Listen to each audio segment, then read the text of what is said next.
מהי הישיבה בשבילי? לעתים יש לי איזה מין רצון לפתוח את כפתורי החולצה ולהגיד, פה, זה הישיבה בשבילי. מה אני יכול להגיד? איך אתה יכול להגדיר מה זה הישיבה כשהישיבה זה כל העולם?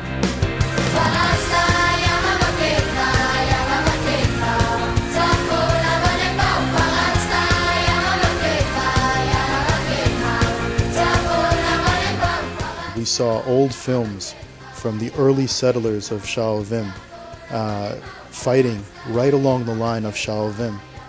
And to us, that, I think, gave us a tremendous kesher that we weren't just in Eretz-Israel, we weren't just in Israel, but we were in a place that was part of history. I remember I was struck by one of my initial interactions with Rav Yaakovson.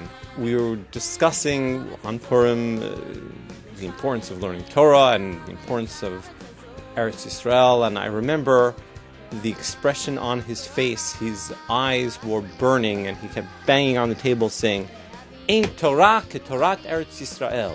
Ein Torah ketorat Eretz Yisrael. אני לימדתי את התלמידי חוץ לארץ כשהייתי כבר רם, ובחורים שהיו מתחתנים, היו שולחים לי הזמנות, אמרו הרב תבוא, אמרתי שאני יכול להגיע לאמריקה רק על הטנק שלי, אני הייתי טנקיסט, אז הם צחקו, זאת בדיחה יפה. כמו שאומרים, never say never, אף פעם אל תגיד אף פעם לא, הייתי חייב להגיע כסגן ראש הישיבה, הגעתי לאמריקה. בשדה התעופה, בקנדי, ביציאה שם של האורחים, מחכים לי 10 תלמידים עם שלט גדול, באנגלית, Rabbi, where is the tank? איפה הטנק נמצא?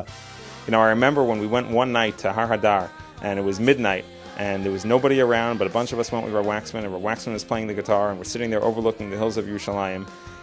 You can't ask for a more inspiring moment than that. Every Wednesday, we would learn about a place in Tanakh, and then the following week, we would go visit that place. We went to Hebron, and there was something about the atmosphere there that was just like, I felt it. Like I can't even say what I felt. We sang for hours and hours and hours, and it was just like the most spiritual experience I've had. When Israel bombed Iraq, it was scary in Israel there was going to be a war.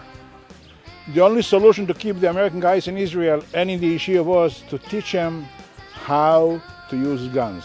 How to take an Uzi apart with our eyes closed, in 2 minutes, and we went out in the field, and I'll never forget the term called pizatzta, where you would drop down into the grass. I think it was his way of making us feel a little more important as part of the process and ownership of the responsibilities in the yeshiva, and he also probably had a little fun.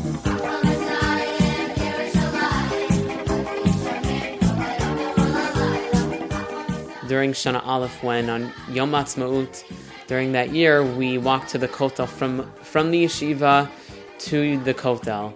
No driving, no taxis, no shuttles. We started at 4 o'clock in the morning. They woke us up, and it just, in the beginning, it seemed like it was never going to end.